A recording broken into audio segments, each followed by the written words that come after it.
dear friends, the story I'm going to tell you today took place many, many years ago in China. This story is the story of love and friendship between a gracious Chinese emperor and a little grey bird called the Nightingale.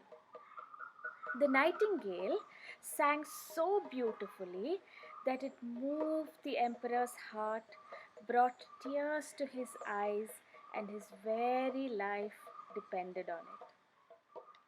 So, this gracious Chinese emperor had the most beautiful palace in the whole world. It was made entirely of delicate porcelain and was so fragile that one had to be tremendously careful how you touched anything. The garden was full of the rarest flowers, and the loveliest of these had little silver bells tied to them so that no one would go without noticing. Everything in the garden was most carefully thought out, and it stretched so far that even the emperor's gardener had no idea where it ended. And the emperor truly believed that nothing in his kingdom matched the glory of his palace. He was very proud.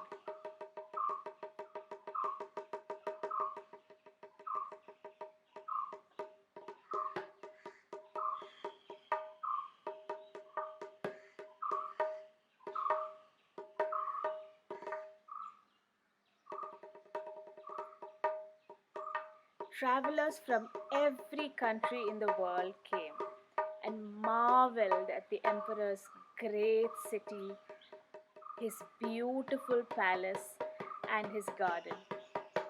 And one must say that this made the emperor very happy and very proud.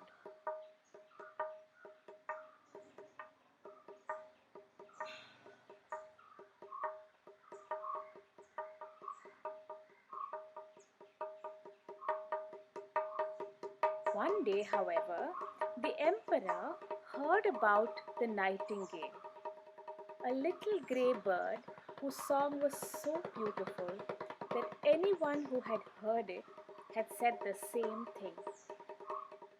Ah, the best of all, even better than the emperor's palace.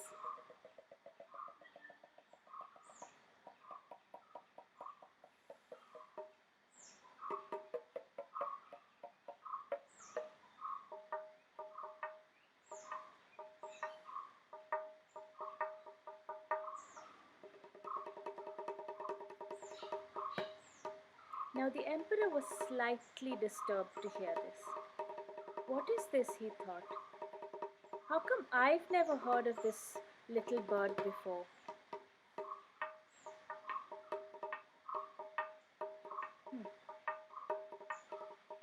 He called his minister.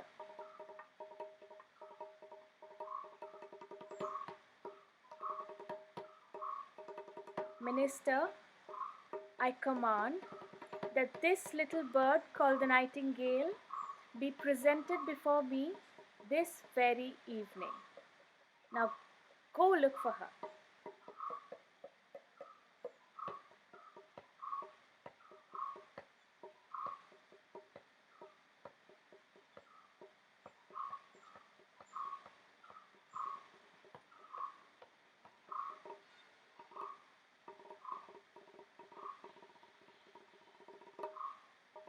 The poor minister ran upstairs and downstairs, through rooms and passages, but no one in the palace seemed to know about the little bird, except a poor young girl who helped in the kitchen.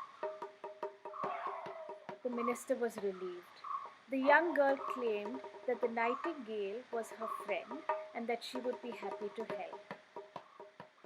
So they set out into the woods to look for the nightingale.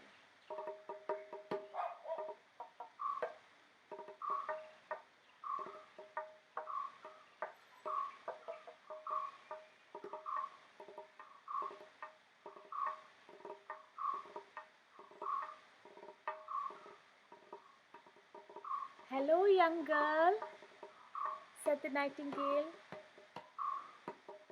"Little nightingale," called the little girl, "you know, our most gracious emperor, he's invited you to the palace to sing for him.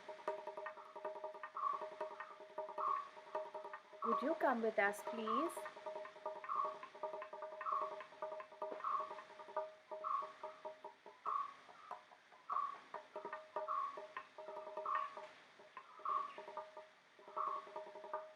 The nightingale was reluctant, but she agreed since it was the emperor's wish.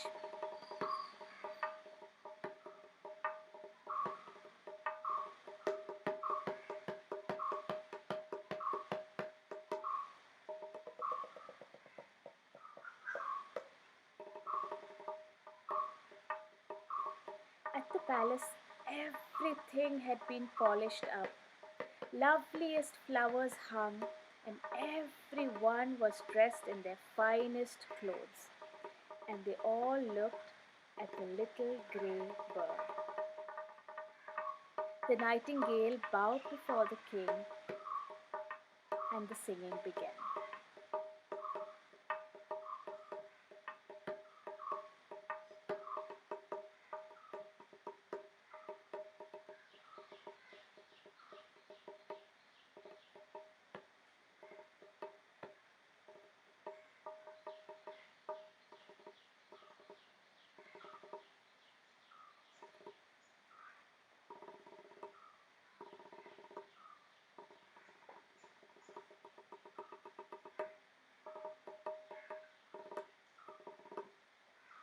Song after song, the nightingale sang so soulfully, so beautifully, that the music went straight into the emperor's heart.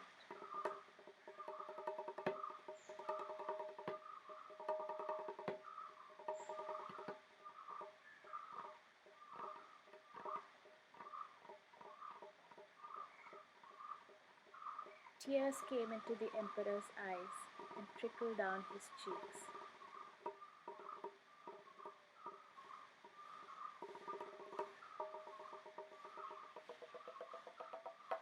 "Dear nightingale," said the emperor, "here on you are to stay with us in this palace and sing for us every day. You shall have a home of gold and 12 servants and anything and everything you need."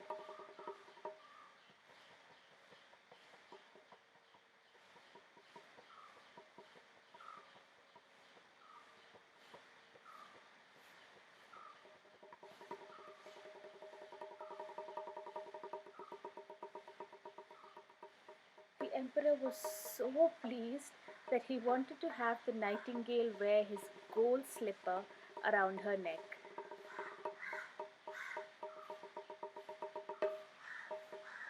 "Oh, no, thank you," said the nightingale. "I've seen tears in the emperor's eyes, and that's my richest reward." There is no doubt whatever, the nightingale was a great hit. The whole city was talking about her. Days and weeks and months went by, and the nightingale entertained night after night. There was a silk ribbon fastened to her leg, and even though the nightingale could have anything she wanted brought to her, she grew tired and uninspired. But she never left.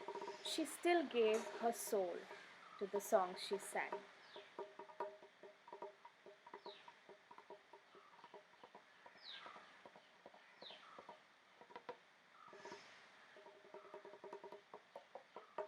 One day, the Emperor of Japan sent the Chinese Emperor a gift.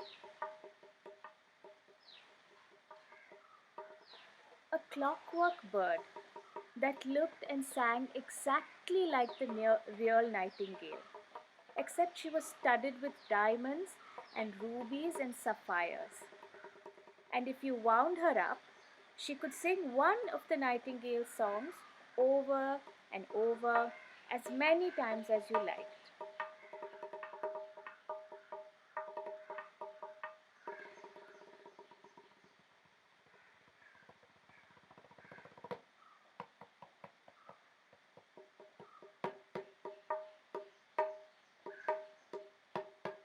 emperor became quickly fascinated by his new gadget and started to pay very little attention to the real nightingale.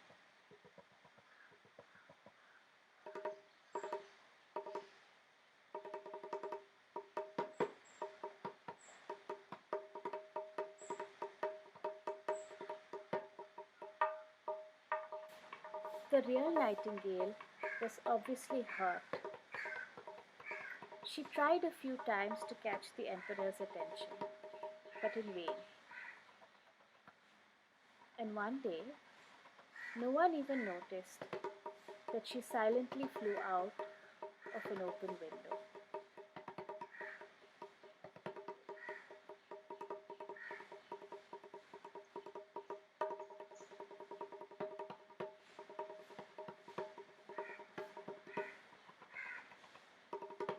When the emperor found out about this, he was just annoyed and declared that the nightingale had been banished. For one whole year, the emperor had the clockwork bird by his bedside and wound and rewound her over and over until one day something snapped and the music stopped.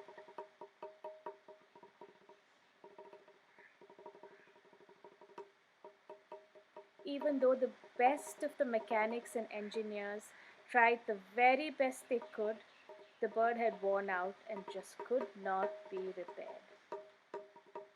5 years went by with no music, and the whole country was filled with sorrow because their beloved emperor had fallen very ill.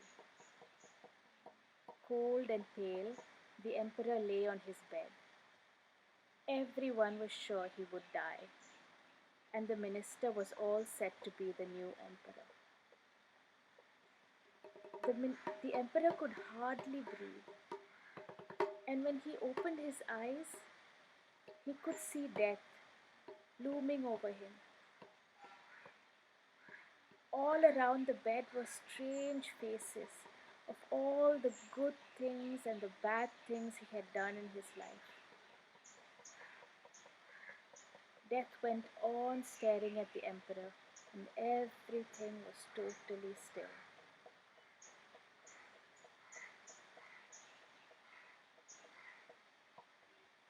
The emperor knew too that his end was near.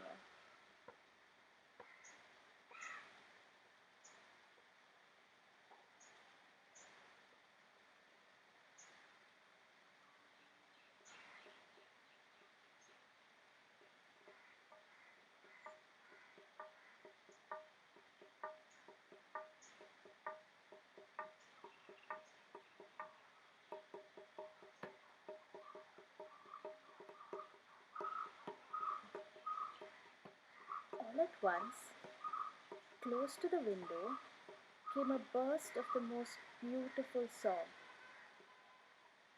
It was the live nightingale.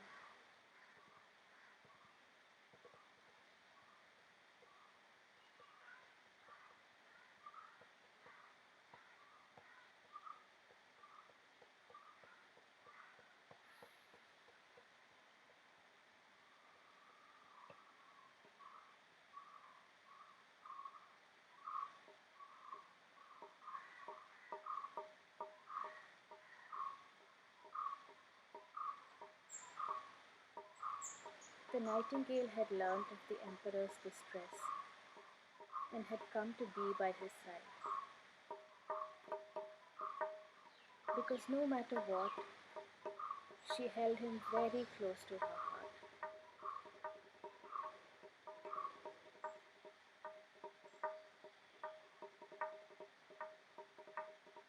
It broke her heart to see the emperor in this state, and she flew into his palm and sang to him. Her song was so beautiful that it enchanted death itself, who changed its mind about taking the emperor's life. The emperor's heart filled, and he felt he could breathe again. "You heavenly little bird, after all the beautiful music you gave me, I banished you from my land, and yet you are the one who lifted death from my heart. How can I repay you? You already have, replied the bird. Remember the first time I sang, there were tears in your eyes? I shall never forget that. No gift can be worthier for me. Little bird, you must never leave me again, said the emperor. No, I shall not, replied the bird. I shall make my home in the palace garden. But let me come and go when I want to, and sit on this branch by your window. My singing can make you gay and thoughtful. I shall sing of those that are happy and those that suffer. I shall sing of the good and the evil that are lurking about you. Your little songbird must fly around to distant homes, to the poor fisherman and the humble peasant, to those who are far from you and your court. I love your heart better than your crown. I shall come and I shall sing to you. And yet, there is one thing you must promise me. Whatever you ask, answered the emperor. Let no one know that you have a little bird that tells you everything. That will be best, replied the bird.